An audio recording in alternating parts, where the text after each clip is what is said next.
Will you stay? I'll stay. When you move, I'll move. I will follow.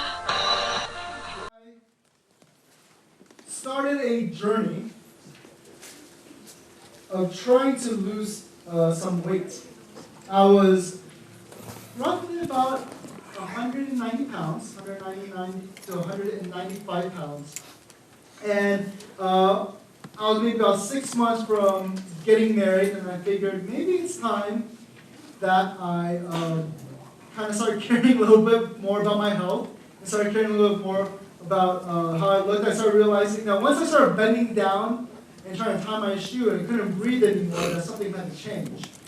That was really bad. And so I started a very intense, very extreme, very, I guess, disciplined regimen, and started losing a bunch of weight. And eventually I lost about maybe 35 to 40 pounds within that time frame. Now, of course, with that comes a lot of different things.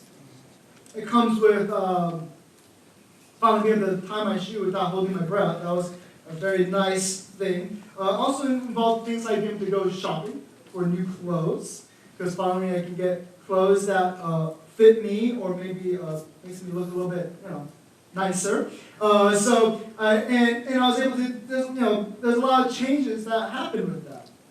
Now imagine if this happened. Imagine if I started going down this and did everything, step on the scale and it looks like I'm losing weight, but like nothing else changed. That'd be kind of weird, right? Like if I stayed the same size, or if I didn't get healthier, that'd be kind of odd. See, when it comes to when it came to all losing weight for me, there was bound to be something that would change.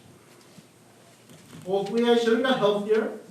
Hopefully my cholesterol lowered, or my blood pressure lowered. Maybe I had more energy, right? There had to be a transformation, right? There has to be some sort of transformation that came with getting healthier, losing weight.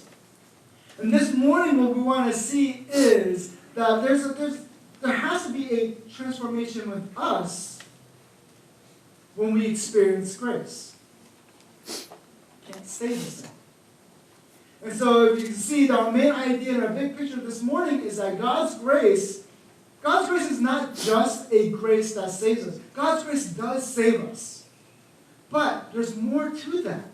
God's grace is also a grace that transforms us. It changes us. It doesn't just save us, but it changes us as well. Now, I don't want to get too deep into that main idea, because the first 7 verses we're going through, the passage itself is laying down this idea. So let me go ahead. We'll start from Isaiah chapter 5, and I'll read from verse 1, and we'll get to it right away. It says, "Let me sing for my beloved, my love song concerning his vineyard. My beloved had a vineyard on a very fertile hill. He dug it and cleared it of stones, and planted it with choice vines. He built a watchtower in the midst of it, and hewed out a wine vat in it. And he looked for it to yield grapes. But it yielded wild grapes. And now, O inhabitants of Jerusalem and men of Judah, judge between me and my vineyard. What more was there to do for my vineyard that I have not done in it? When I looked for it to yield grapes, why did it yield wild grapes? And now I will tell you what I will do to my vineyard. I will remove its hedge, and it shall be devoured. I will break down its wall, and it shall be trampled down. I will make it a waste. It shall not be pruned or hoed, and briars and thorns shall grow up. I will also command the clouds that they rain no rain upon it. For the vineyard of the Lord of hosts is the house of Israel, and the men of Judah, and our pleasant planting, are his pleasant planting. And he looked for justice, but behold, bloodshed. For righteousness, but behold, an outcry." So, all right, let me give you a little bit, let me try to explain this. It's kind of like, what are we reading here? So Isaiah Isaiah goes in front of a group, right? And here he is, and he's the prophet that God's called to go out and share God's word to the nation of Judah and to the nation of Israel. When he always mentions Israel, he always sees them as a unified country. And so Judah goes up, and he's like, hey, I want to sing you a love song. And people are, okay. Interesting, right? So people are getting interested. They're probably gathering. He goes, I want to sing this love song. Because this is what the love song is about, right? It's about this vineyard. And what I'm going to, he goes, what this guy does, this guy has this vineyard, and he does all these things for this vineyard, right? He plows the place, he makes sure that the land is fertile, he does all the right things, he builds up a wall to protect it, he weeds it, he gardens it, he even builds like this watchtower, which essentially he builds his house, a permanent house onto the vineyard, because he's expecting great things to happen here, and he's building himself there. He builds this watchtower, he builds a wine press, which essentially is a place where you can store wine. It's like a permanent area to store wine. He's making his place here. And he goes, and what happens here, he does all the right things. God's doing, and he goes, this guy, which we see that he's talking about God, this guy does all the right things for his vineyard. But what happens? What happens in his vineyard? He's trying to plant grapes. Essentially trying to plant grapes to make wine. And he goes, it doesn't yield grapes, it yields wild grapes. Now for us, we're going, what does it mean to yield wild grapes? Like, are they organic grapes? I mean, organic grapes are great, right? Like, what's wrong with organic grapes? Essentially, for them, wild grapes is, you can't eat it. You can't do anything with it. It's bad fruit. In one way to explain it, to even translate it, is stink fruit. This is junk. I did all the things I needed to do for the grapes. I made all the stuff, all the provisions for it to yield good grapes for me to use, ends up being junk. And he's going, and God's going, well, what am I supposed to do with this? Like, do I need to do anything else? He asks the question, right? What more can I do for these grapes? And it goes on and tells us exactly what it is. It goes, the vineyard, for a person who owns the vineyard, is God. And these grapes were the house of Israel, the men of Judah. And he goes, the fruit I was looking for was justice and righteousness. He goes, but instead what comes out was bloodshed and outcry and injustice. And the main idea that we're seeing this morning, the main idea that is being laid out from God himself is, my grace is not a grace that just saves you, but it transforms you. It should make change in your life. One of the commentators reference goes, the difference between a wild grape and a domestic grape, or wild vine and a domestic vine, is only a matter of care. The care should change the outcome of the fruit. But what happened here, going, I did everything. Why is the fruit the same? And J. Alec Moitier says this, he goes, this is exactly the point. What can now be done for the people of God when a total work of grace has been lavished on them, and yet they remain as if grace had never touched them? See, this wouldn't make sense to the people at the time, because if you were to build a vineyard and do all these things, everyone's expectation was good grapes. This is kind of odd. It's very weird. Why would this happen? I know that there's a lot of techie people here. A lot of people work in Silicon Valley. So in some sense, like, say you want to go and build a computer. You went and got all the best components, the fastest chips, the most RAM, the biggest amount of hard drive space. You get all the newest, brand new stuff, right? The most expensive video card, and you built it all together. You did everything you were supposed to do. And then you turn it on, and it's like the slowest thing ever. You can't play any games on it.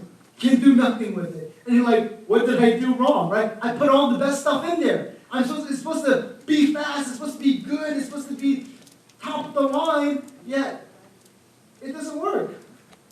Right? You have everything that you want in it. And this is what's being painted out for us this morning.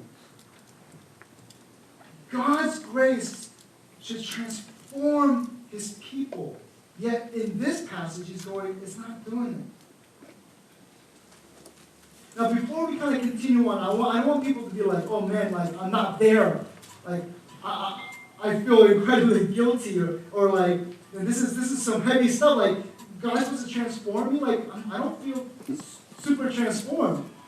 One of the pastors I listen to says often, he says, it's okay to not be okay, but it's not okay to stay that way. All right? It's okay to not be okay, but it's not okay to stay that way. And so for us, what I want to see is this morning is that transformation needs to happen. Now, it might come fast in some parts of our lives, it might be slow in other parts of our lives, but transformation needs to happen. It's okay to not be okay, but it's not okay to stay that way. So I want us to think about this. What does it mean for God's grace to transform us? And here's the thing. Isaiah lays out two very specific things of what this bad fruit came out of. And simply put, I'm putting in very simple terms because we're going to dig deep into this. Simply put, the bad fruit that Isaiah was pointing at was how they lived and how they thought. Those are the two main things that came out. How they lived and how they thought did not show that God's grace had transformed them. So the first thing I want us to look at, and for our first point for us to see this morning, is that God's grace should transform how we live.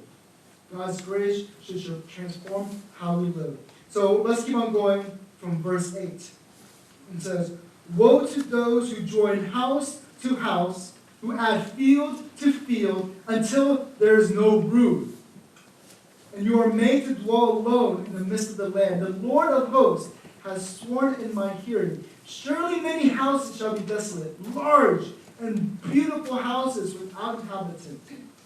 For 10 acres of vineyard shall yield but one bath, and a homer of seed shall yield but one ephah.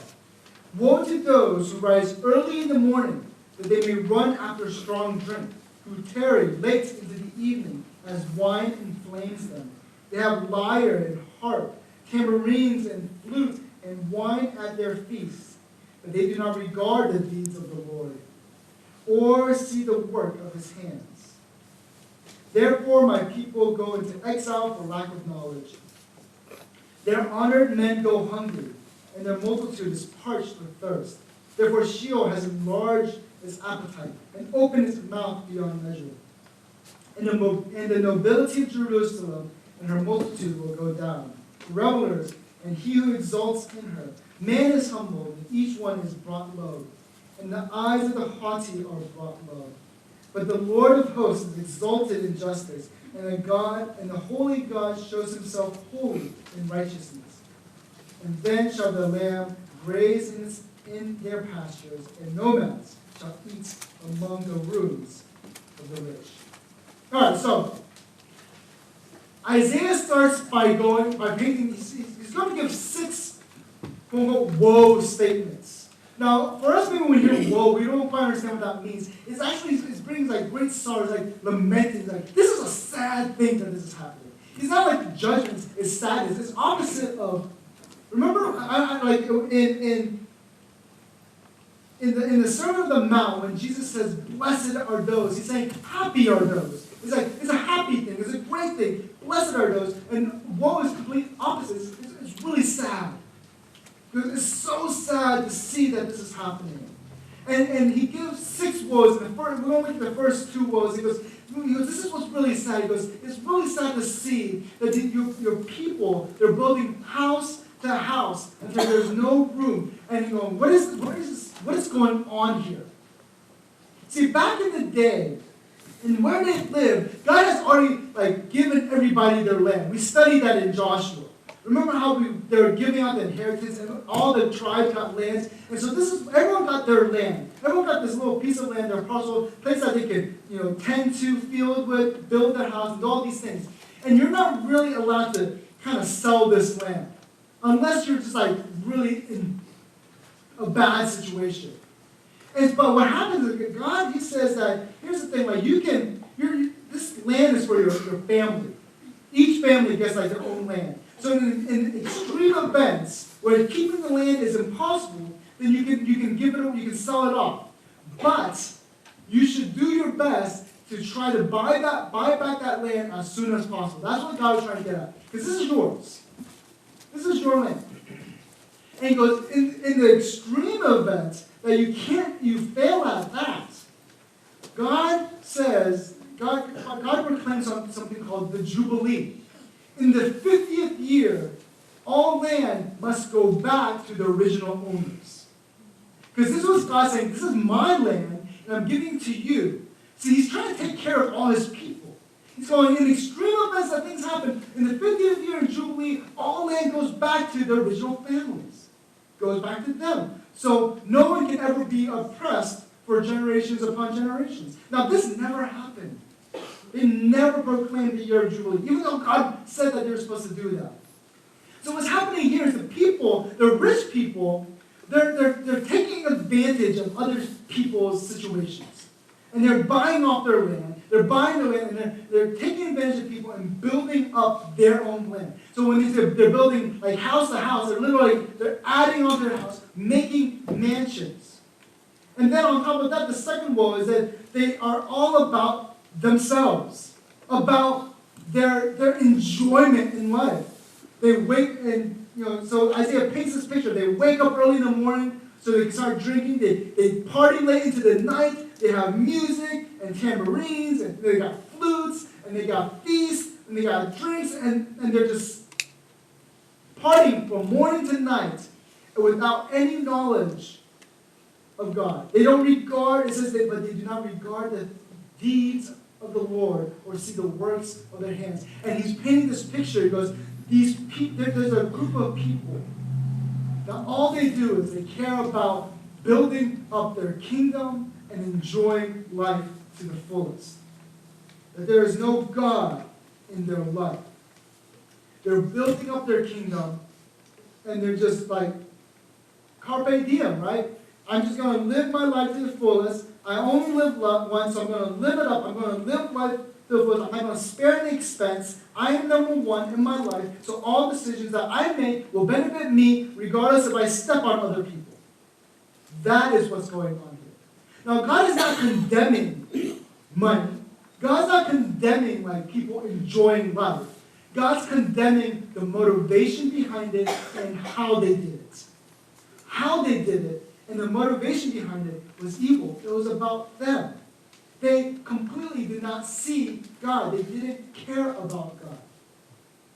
They just disregarded Him, and they were building up their kingdom, their little land. And what God was trying to show us, what God was trying to show them, and what God was trying to show us this morning is that His grace should transform how we live. It should transform how we live. So about 4.5 years ago, roughly, I got married. Well, never been married before. First relationship, not really good at it, right? I was a single man my whole life. Not only was I a single man, Dana and I did long distance, so I had a lot of freedom. Okay? So once we got married, things changed a lot. So I slowly had to learn that there's things like, I have to talk to my wife before I make decisions.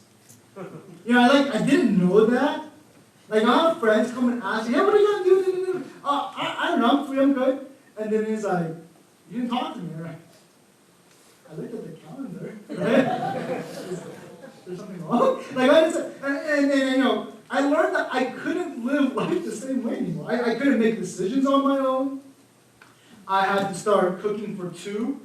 I had to start doing laundry for two. I couldn't like separate my laundry and her laundry. I'm like, you do yours, I do mine, right? Everything, all decisions that we made had to be together. Life changed. And then it changed again when we had Maddie. Couldn't sleep in anymore. That was one major change. I just started thinking about my wife and my little girl. The way we spent our time changed. A few weeks ago, I took my little girl to Gilroy Gardens. That was nothing I would have ever done on my own, or with just me and Dana. Things changed. Life changed. See, when it comes to this, when I got married and when I had kids, life had to change. My life couldn't stay the same anymore. In the same way, when we enter in a relationship with God's and His saving grace, He saved us. He bridged the gap so we can go from being on our own, desperate and broken, to being in Him, His life, and being with Him. With our relationship, things change. Life changes. His grace transforms how we live.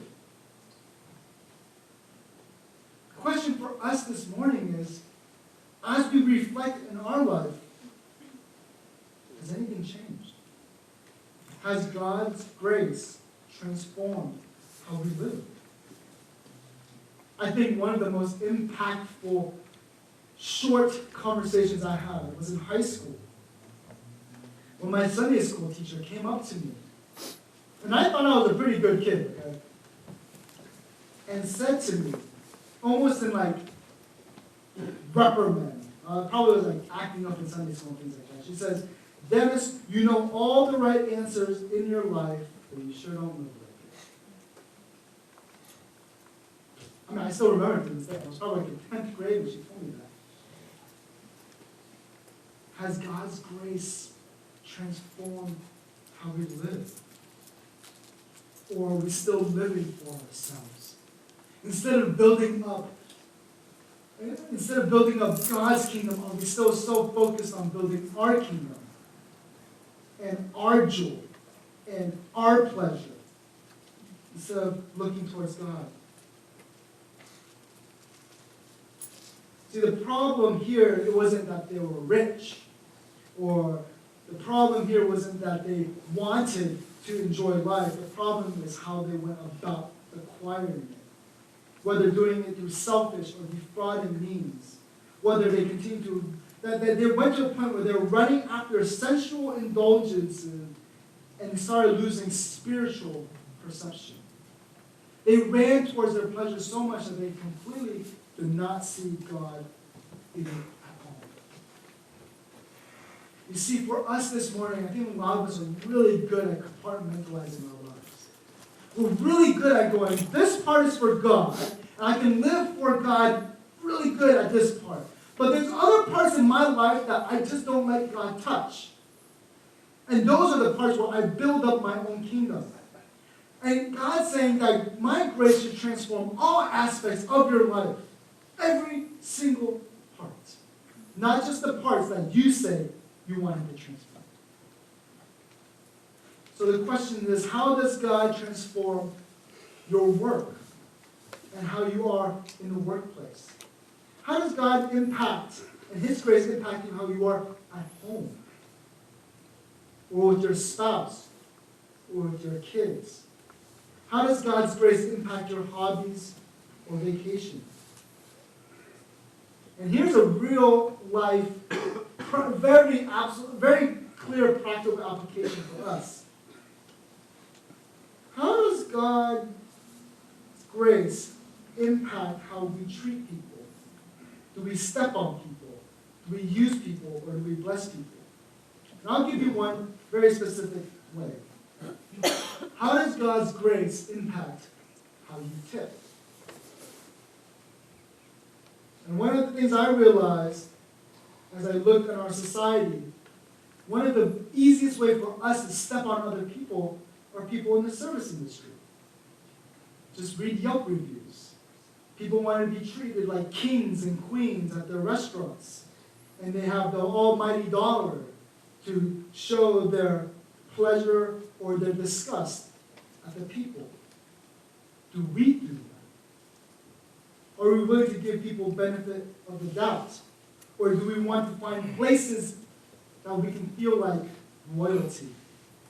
How does God's grace impact all aspects of our lives and how we live? And it's a good time for us to reflect and ask ourselves, are there any places in my life I refuse to let God touch? It could be ambitions, it could be dreams, it could be money, it could be attitude. I don't know. But it's time for us to start reflecting and thinking about, how does God's grace impact all parts of our life? Second of all, God says that my grace shouldn't just transform how we all live, but God's grace should transform how we think and interact with God. God's grace should transform how we think. So, let's keep on reading from verse 18. It says, woe to those who draw iniquity with cords of falsehood, who draw sin with cart ropes, who say, let him be quick, let him speed his work, that we may see it. Let the counsel of the Holy One of Israel draw near, and let it come, that we may know it. Woe to those who call evil good and good evil, who put darkness for light and light for darkness, who put bitter for sweet and sweet for bitter. Woe to those who are wise in their own eyes and shrewd in their own sight. Woe to those who are heroes at drinking wine, and valiant men in mixing strong drink, who acquit the guilty for a bribe and deprive the innocent of his right. Therefore, as the tongue of fire devours the stubble, and as dry grass sinks down in the flame, so their roots will be as rottenness, and their blossom go up like dust. For they have rejected the law of the Lord of hosts, and they have despised the word of the Holy One of Israel. Therefore, the anger of the Lord was kindled against his people, and he stretched out his hand against them and struck them. And the mountains quaked, and their corpse were as refuse in the midst of the streets. For all this his anger has not turned away, and his hand is still stretched out still. He will raise a signal for nations far away, and whistle for them from the end of the earth. And behold, quickly, speedily they come. None is weary, none stumbles, none slumbers or sleeps. Not a waistband is loose, not a sandal strap broken. Their arrows are sharp, all their bows are bent. Their horses' hoofs seem like flint, and their wheels like whirlwinds. Their roaring is like a lion. Like young lions they roar. They growl and seize their prey. They carry it off, and none can rescue. They will growl over it on that day, like a growling of the sea. And if one looks to the land, behold, darkness and distress, and the light is darkened by its clouds. So we're going to end with 4 woes of this passage. And first it says, woe to those who draw iniquity with cords of falsehood, who draw sin with cart ropes. What is going on here is that God's saying that these people are not just falling into the temptation or falling into sin. They are carrying it on their back, like they're doing it purposefully. And he goes, this is what they're saying. He goes, let it be quick. It's not about God. Let us speed to his work that we may see it. Let the counsel of the Holy One of Israel draw near. They're saying, hey, God, if you are who you say you are, show yourself. Come on, right? If you're saying that this is wrong, where are you at? If you're going to say that this is not right, if you're going to say that we need to live a certain way, show yourself. Until you show yourself, whatever. I'm going to keep on doing what I'm doing. They're essentially openly taunting God. And then he continues, goes, woe to those who call evil good and good evil. And then their idea of justice and righteousness has been so perverse that they go, good things, they say, nope, that's evil. Evil things, they say, it's good. And they have completely twisted God's word. They refuse to submit to the authority of God's word, what God says is right and good. And they go, I will make my own judgment, Because he goes, I'm going to say what is right. I'm going to say what is good. And I am smart enough to make my own decisions in life. I don't need God to tell me what is right or what is wrong. I'll make that up myself. And then he continues going and goes, you celebrate those who are really good at getting drunk or really good at making drinks. And he goes, he calls them heroes. He goes, you call them heroes. Essentially, he's going, you are giving people Medal of Honors, which is the highest military honor, instead of for military actions, for like being good at drinking. And he compares this, goes, this is what's going on. You have kind of been so perverse that you are celebrating these things versus like he's like you're taking bribes and you're quitting the guilty and you're depriving the innocent of life. Going, your priorities have been so mixed up that you celebrate people getting drunk, you celebrate people knowing how like drinking a lot and making good drinks versus what's right and what's good. And he's comparing these two things. He goes, that's crazy. That's what you care about in your society. Oh, are you innocent? Are you guilty? I don't care. But, and you're really good. You're on your 10th shot. That's awesome. And like, hey, I need justice, guys. Whatever. Don't care about that. And God's going, that's how perverse things have gotten, that you refuse to give priority in life and what should have priority. Justice and righteousness and goodness. Instead, you have given priority to ridiculous things like how much one can drink. And God going, well, I have to do something about this. I have to do something about this.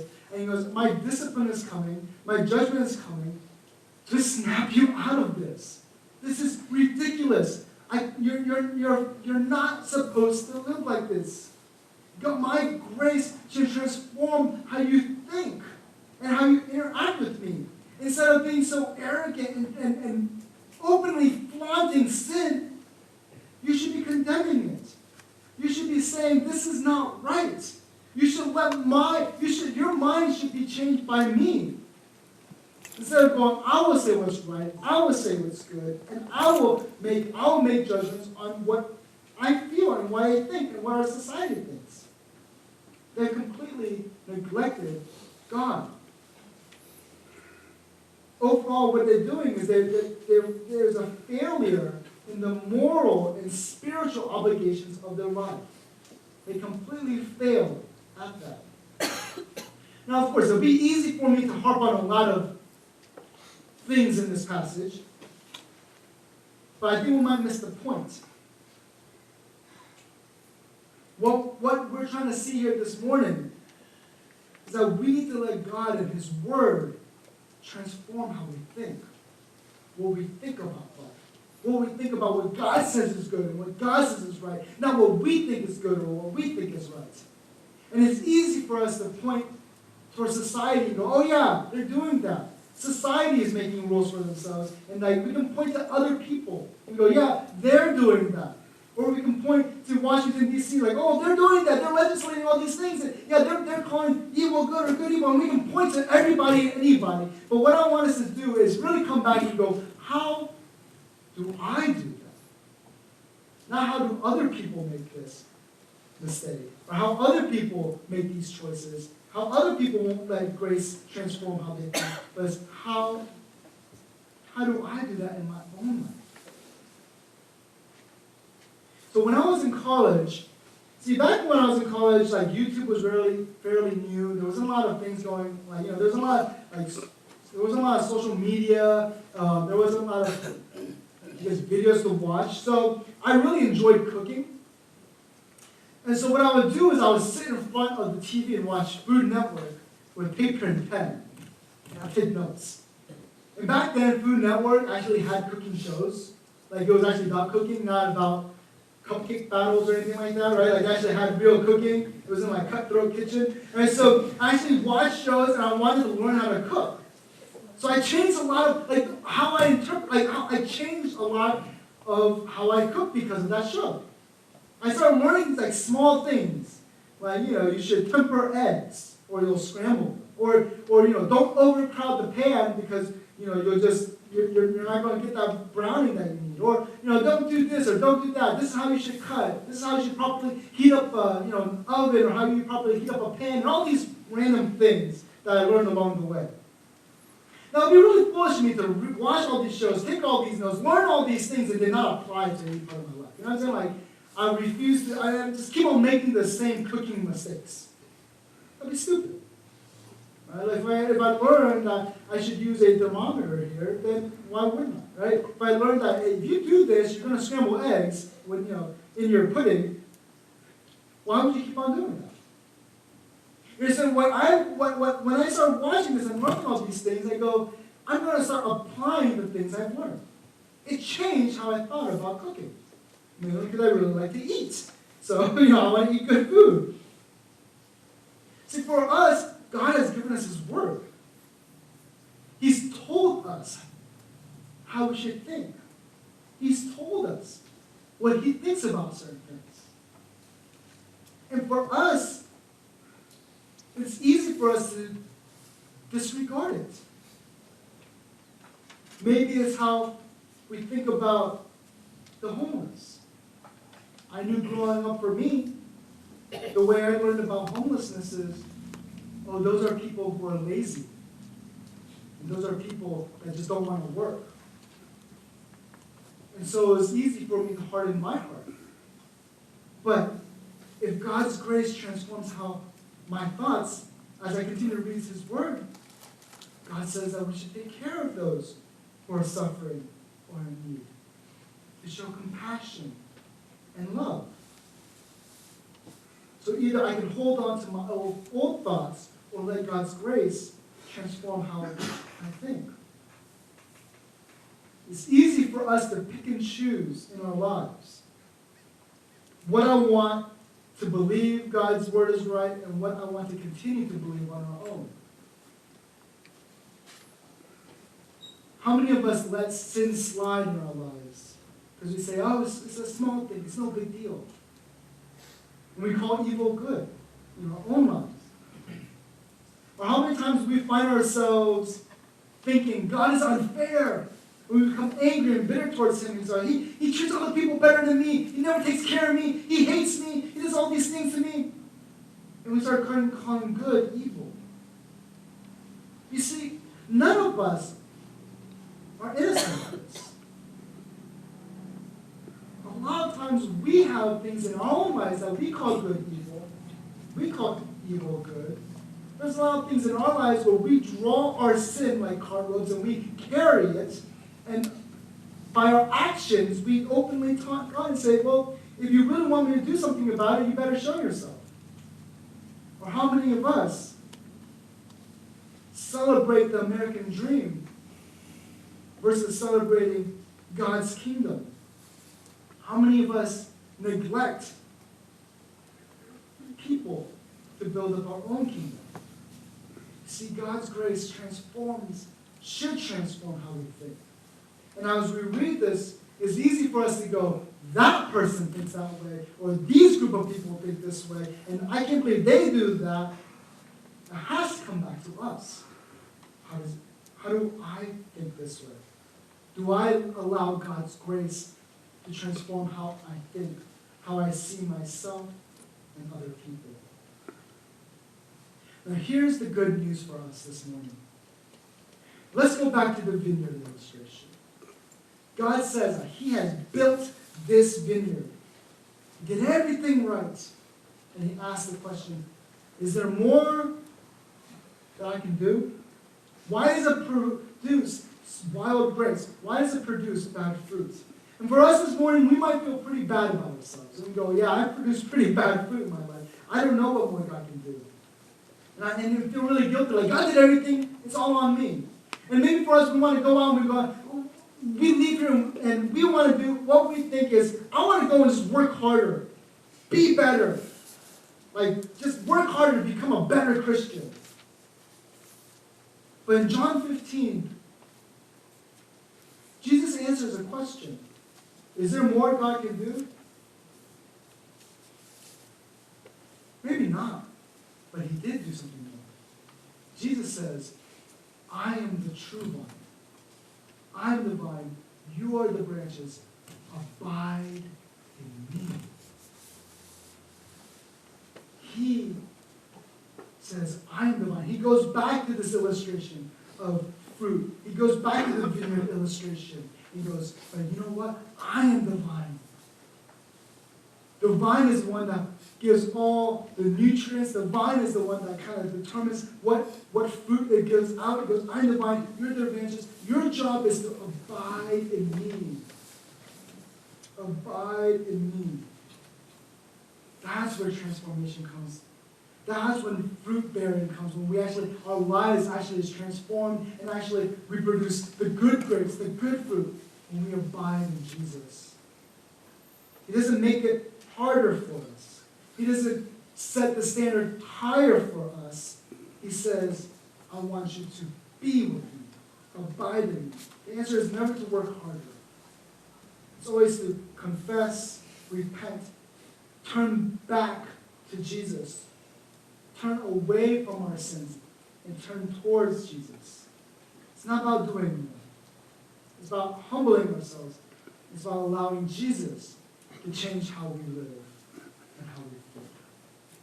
So the question for us this morning is, are we willing to abide in Jesus today? So let's pray. Heavenly Father, I thank you so much for your word. And for giving your Son, Jesus, as our true vine. And all you called us is to abide in you. To abide in you, Jesus. Lord, may your grace not just be a grace that saves us, but a grace that transforms us. That we care about you, about your kingdom, and our joy be found in you and your Lord. May your will be done. May your kingdom come. God is your Son.